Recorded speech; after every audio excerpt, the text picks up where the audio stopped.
Week 4 of college football is here, as the USC Trojans will host the Michigan State Spartans, a team that is 3-0 on the season, in an 8 p.m. game at the Coliseum. A little Big Ten after dark action. Let's get into it. Starting with the Michigan State Spartans, they are 3-0 on the season with wins against Western Michigan, Boston College, and Youngstown State. Now, a comfortable but not great win for the Spartans against Western Michigan as they won 23-6.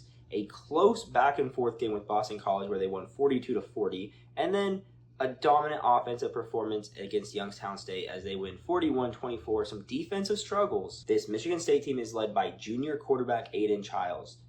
Aiden Childs was the backup quarterback at Oregon State before transferring to Michigan State. Now, he is from Long Beach, went to Downey High School, and was a 4-star recruit, so expect some talent. Now, on the 2025 campaign, he is 58 for 81 attempts, which is a 71.6 completion percentage, has thrown for 656 yards, 6 touchdowns, and 1 pick. And getting it going a little bit on the ground as well, as he has 30 carries for 123 yards and 1 touchdown. Now, as a whole, this Michigan State team has passed the ball 82 times with 112 rushing plays, so a little bit more heavy on the run as opposed to the pass. They do run a pro-style offense, lining up in multiple different formations, anywhere from 4-receiver or 5-receiver sets to the I formation, so expect a lot of different looks from this Spartans offense. Now, with the run game, they do split their carries kind of decently, with sophomore Mekhi Frazier having the bulk of their carries with 43 carries, 206 yards, and 2 touchdowns on the season. And then Brandon Tulis, also a sophomore, having the next most amount of carries at 18 for 112 yards and 2 touchdowns as well. As far as receivers, Childs has 2 very clearly favorite targets. Nick Marsh with 16 receptions, 194 yards, and 3 touchdowns on the year. And then wide receiver Amari Kelly with 15 receptions, 184 yards, and no touchdowns on the year. He will get his tight end, Michael Masunis, involved, 6 carries, 81 yards. And then tight end number 2, Jack Vealing, 7 receptions, 73 yards. Now, what does this mean for USC's defense? Well, we have seen that USC's defense can stop the run very well.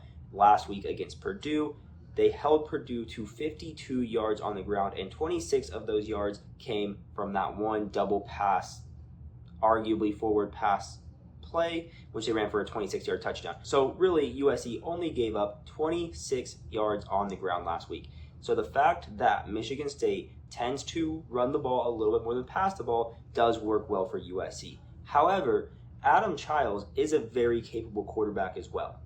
And we have seen that USC has a bend, don't break mentality in the pass game. USC's MO has been to let them drive down the field and then wait for a chance at an interception. Or at the very least, let's get a negative play, and then we can stop them from there. USC has been very good this season at getting teams into second and third and longs, and then stopping the second or the third and longs. Now, this Michigan State defense has not looked very good, particularly in the passing game, giving up 390 yards and 4 touchdowns to Dylan Longren against Boston College.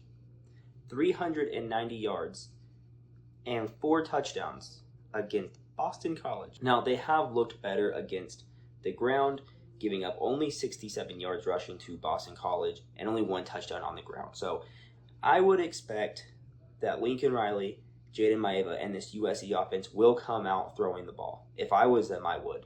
Now, yes, USC does have 3 very, very good running backs in Wayman Jordan, Eli Sanders, and Brian Jackson, but take what they will give you. This USC team will take what Michigan State will give them, which is the passing game. I really expect this game to be a fairly easy win for the Trojans because they have a few things working for them.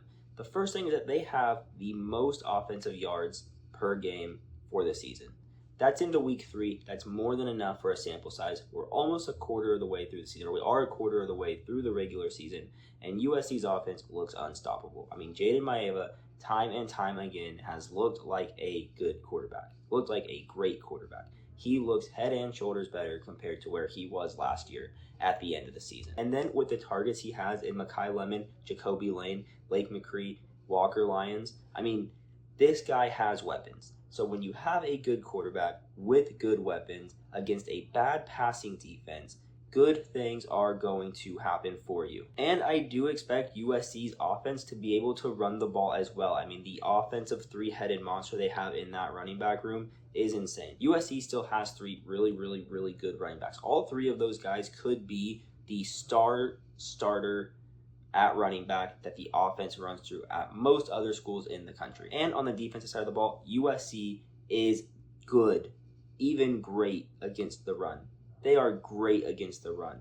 I have been incredibly impressed with the defensive line, not only getting pressures on the quarterbacks, but also with the run stopping ability they have.